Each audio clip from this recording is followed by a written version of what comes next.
Hi, welcome back to the channel. I'm Spellsinger and I am continuing my review of the Fighting Fantasy game books. Before I get started, it occurred to me the other day that I should really thank some of the people for subscribing. More people seem to be subscribing now, so there's some interest, which is always nice. And I just picked a few random names, so I thought, well, it'd be nice to thank some people for actually taking the time to watch these and comment and subscribe. So yeah, there was a couple here. Martin Bainbridge, Victor Matthias, Guy Malhewish, Ultra Mega Nicola OK, Just Grind Official. Yeah, so thanks and welcome. It's great to see that there are people out there that are interested. But anyway, let's get on with this review. This is going to take the same process as before, so same format. We'll have a look at the title book and number. I'll read the blurb, and then I'll go through the plot of this story, and then take a look at the game mechanics that go with it and the adventure sheet, see if that's changed. I'll run the artwork through, but I will chat a little bit about the artwork for this one, talk a bit of my likes and dislikes, and mention some fun facts that have shown up in this book before I do a summary and score out of 10 for this entry. So yeah, this one is title number 8, Scorpion Swamp. And we're still in 1984, so a great year for game books, especially this series of books. The author for this one is Steve Jackson, but it's American Steve Jackson. Yeah, the good old US of A are dipping their toes in the fighting fantasy world, and good for them, because this guy knows how to write game books. He only wrote 3 for the series, which is a bit of a shame, but he did a really good job, and we'll touch on all those points as we go through this video. The cover art and the internal artwork was done by a fella named Duncan Smith. Really good, and suits this book quite well, I think. We'll touch on all that later as well. But for now, let's read the blurb for this one. Got my copy. In this one, it says here, you're no fool. All your life you've heard tales of Scorpion Swamp and how it has crisscrossed with treacherous paths leading to the haunts of its disgusting denizens. One step out of place spells a certain and lingering death, but now the swamp holds out the lure of treasure and glory, and you cannot resist the challenge. So there you go. Yeah, this one, this is a special one. And like I say, Steve Jackson, American Steve Jackson, he wrote 3 of these. But this one, just to give you an idea of the plot, it all begins with your arrival in a town of Fen Marge, which lies on the fringe of this Scorpion Swamp. And when you explain to the locals in this tavern that you've just showed up at that you're going to go into this swamp, they are genuinely very concerned for your safety. They literally can't believe what you're saying, and they warn you that there's a number of magicians that I think they call themselves the Masters. They've basically taken residence in this swamp. And as you leave, you are approached by a fella named Gronar. I think his name is Gronar, and he raises a good point. He says basically to you that if you really intend on the braving the terrors of this swamp, then you should have a purpose rather than just random mapping and beast slaying, which is quite a nice touch actually for this book. Gronar goes on to say that there are 3 wizards living in Fen Marge, so local, who would like to try and get someone basically to run errands in the swamp. And they're made up of the good wizard, which is Celator. There's an evil wizard called Grimslade, and there's a neutral wizard called Poomchucker. The book, yeah, it's really interesting actually. Yeah, it's a really good one. It's one of those where there's lots of different options at the beginning. So it's not just oh, here you go, here's your quest, off you go. You can actually choose from one of these 3 wizards what it is you actually want to do. And on top of all that, you've got different, obviously, objectives for each one, but they also give you handy gems that contain single-use spells So you're not a wizard as such, but you can use these spell gems to cast magic. And that's about the plot, really. You choose which adventure you want to do, and you go off into the swamp and you work your way through it, try and achieve it, and then go back and report to whichever wizard it was that you work for. And the reward varies depending on which wizard it is. Let's have a look at the game mechanics and adventure sheet for this one. Having acquired right at the start, in fact, before you read reference 1, even in the background, you acquire this magic brass ring from this mysterious old lady, and it allows you to detect basically any evil with any persons that you come across. So it kind of, I think it heats up or something when there's someone a bit vicious. But it also allows you to understand which way is north, which is really useful when you're coming to map. And so you're entering this notorious scorpion swamp, and you've got your special brass ring that she's given to you, and a number of spells, hopefully. So you enter this scorpion swamp, and due to the ability to use neutral spells to restore a player's stats, the potions and provisions aren't included in this one. There just aren't any. And for the first time, so you have to actually rely on your spell gems to actually restore stamina, which is it's a new one, actually. Casting these spells is quite a major part of Scorpion Swamp, and sometimes it kind of gets forgotten because of the focus on mapping this book. I found that. I don't know if that's a common consensus, but that's what I found. Like I mentioned, you're not a wizard, but yeah, you have these spell gems, and over the course of the story, you can use these. The magic is divided into good, neutral, and evil magic. So depending on who you work for will determine what kind of magic you get. The good wizard cannot cast evil spells, and vice versa. Evil wizard can't cast good spells, but they're made up of different types. So the good spells, there are things like friendship and growth and bless, I think they are. The evil spells are fear, withering, and curse, which causes 1 die of stamina damage when you cast it, so it's quite good. I found that the villainous approach with this book is almost more appealing than going with the good. Than the compassionate one. Whereas, the good one just seems to be like you're abiding by society quite normally. But I thought that with the villainous one, it was a little bit more interesting and different. Because of course, you always play the hero, don't you? But to work for an evil wizard is a bit of fun. There's those neutral spells as well. So those are sort of functional ones, and they include skill, stamina, and luck, so you can replenish those, but you also get with the neutral ones fire, ice, and illusion, which all play a part, obviously, within this story. The swamp is made up of a grid. I'll put it up here. It's done that basically that way for ease of use, and they put this little example here at the beginning in the instructions to give you an idea of what it is you could come up with to help you navigate the swamp.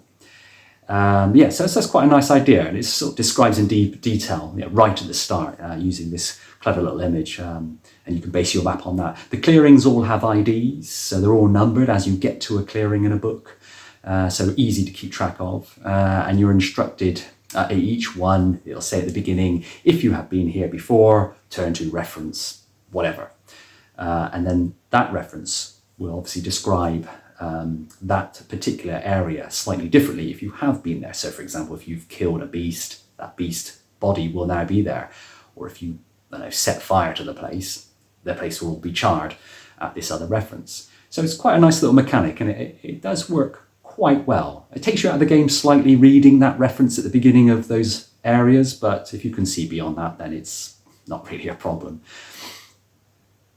So in some ways, it maybe lacks a bit of personality in that respect, but all the straight paths are all connected by these little areas. So you can go north, east, west, but then obviously double back on yourselves, which is a neat little idea. The adventure sheet is a bit different. So here it is.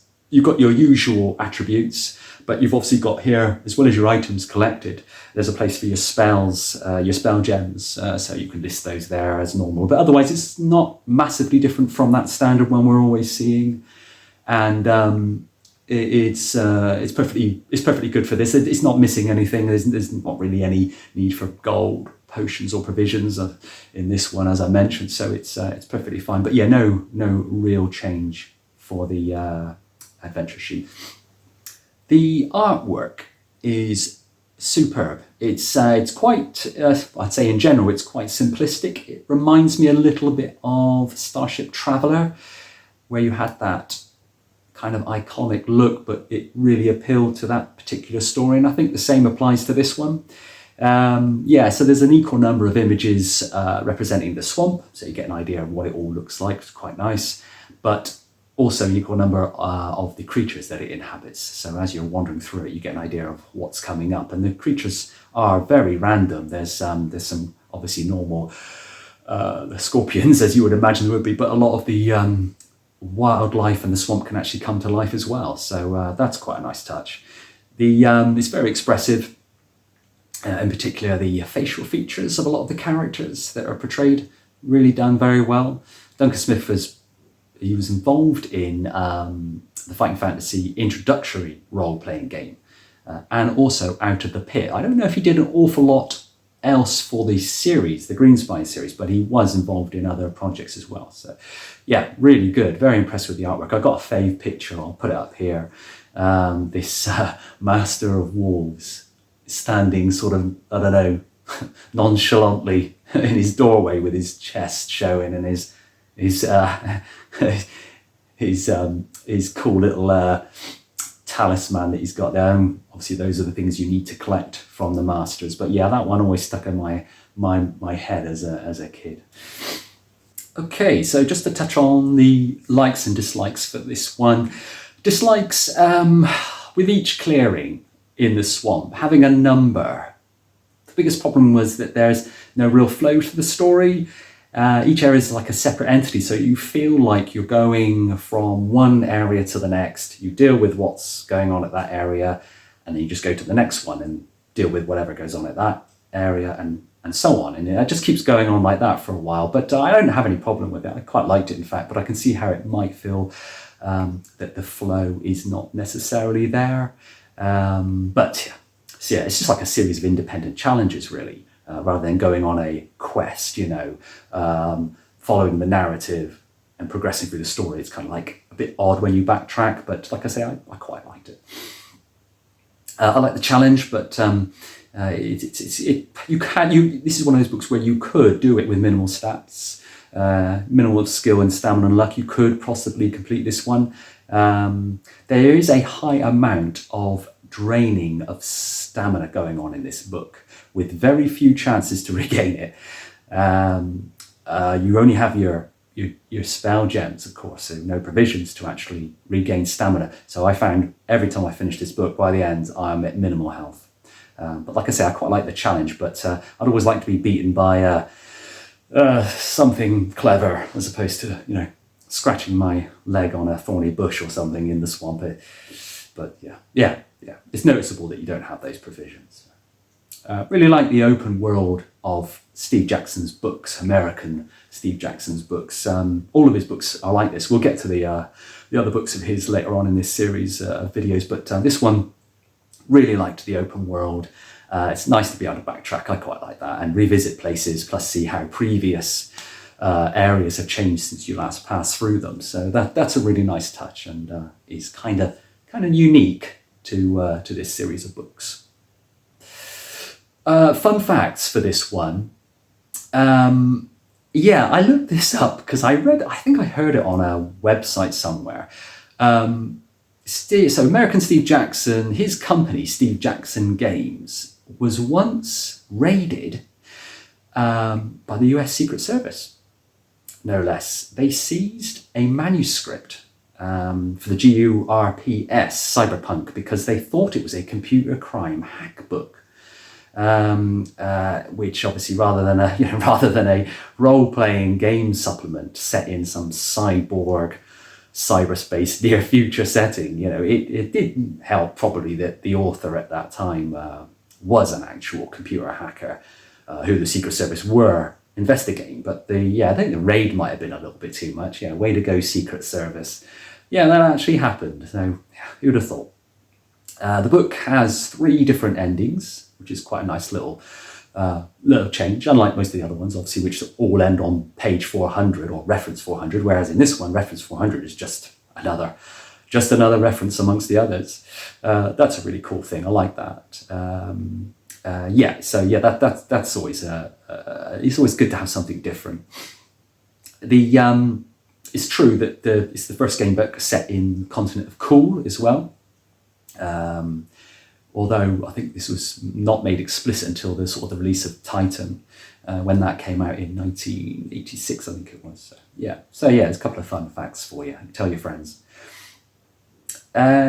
So with all that, I would say let's do a summary and score for this one. Now, unlike a lot of other game books, Scorpion Swamp, it allows you to choose obviously one of 3 quests, which is really nice, from the wizards, whom are good, evil, or neutral. The gameplay, it's non-linear design, it's open world, so that's something that's a real good plus, and allows you to kind of explore the swamp as much as you like, and return to locations that you've previously visited. The good mission is where you have this powerful magic plant, which is known to reside within the swamp, and you need to locate it and bring it back to Celator, that wizard who you work for. The evil mission is about the group of powerful wizards, the masters, known as, I think there's like one for the wolf and such. And they basically are scattered throughout this swamp. They've taken up residence, like I say, and they bear these magic amulets, like you saw in the picture earlier. And that's their power source, basically. And the evil wizard, Grimslade, he's paying you to retrieve as many of those amulets as you possibly can. The neutral mission from Poomchucker, he wants to send caravans through the swamp to a little village called Willow Bend at the north end, and he just wants safe passage. So you basically go in, work out the best way to get to this little village, and come back. You give him the map, and he's happy. He's got the best route. He gives you some gold and such. So really good, different, varied missions to choose from. So that's a great thing about this book. Like I say, having said that, I think probably the Poomchucker mission is probably the easiest, rather than the Good Wizard. It's probably the one that you would use if you've not read this before, and just want to understand how the game works. The hardest one is probably Grimslade, in which you have to find all those masters and kill them for their medallions.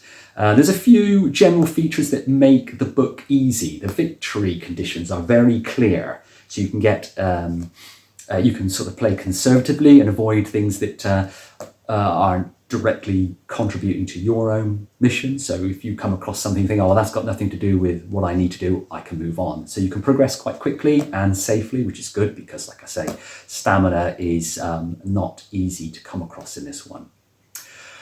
The brass ring's ability to detect evil eliminates any kind of ambiguity from most encounters and makes it quite obvious when you should be aggressive or diplomatic. You can just about opt out of any of the encounters, which is good as well. So like giant scorpions, that master of wolves, you can actually avoid those. So like I say, it can speed up your progress towards your personal goal. From a technical point of view, I really like this book. The exploration and the mapping mechanism works well, I think. It's a good feature. It's used really very highly, and it removes sort of encounters for a second time through the, once you backtrack, obviously encounters that you've dealt with, you don't need to deal with them anymore for obvious reasons. You've got your 3 missions to choose from, like you mentioned. It gives the good replayability for this book. It's it's got good lastability. You'll come back to it many times. I always have done. I have yet to this day to even do the evil one. I've not actually done that myself, but I finished the other two, and they're both a lot of fun. And you get the incentive to go back and expand on your map as well, to if you like doing that sort of thing. There's a few interesting ideas scattered through it. It's got a really good, strong narrative, and coupled with the excellent artwork, this book, I would say, I would give a 7 out of 10. It's a real cracker. Right. I think that pretty much sums up my review. I really enjoyed it. It's a beautiful little book, and it's a good entry in the series. So if you like that, maybe give me a thumbs up or whatever, and maybe leave a comment what your thoughts are about this particular entry. And it's always good to hear from people and get their ideas, and maybe I can incorporate them into future videos.